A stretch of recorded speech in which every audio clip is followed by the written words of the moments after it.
Assalomu alaykum. Hammaga xayrli kech. Bugun bir ajoyib holatga guvohi bo'ldim. Yuksalish Rivadonning yuksalishdagi filiali bor.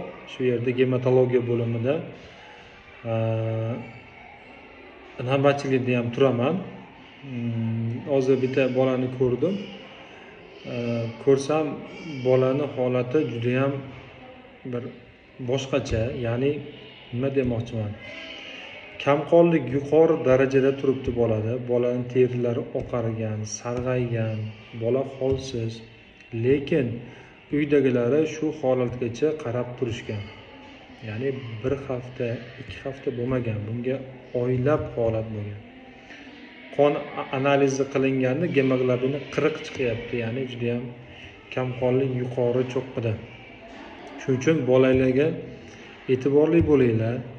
Ya'ni bola rangi oqardimi, bola holsiz bo'ldimi, albatta gemoglobin analizi, hech bo'lmaganda umumiy qon tahlili qiling.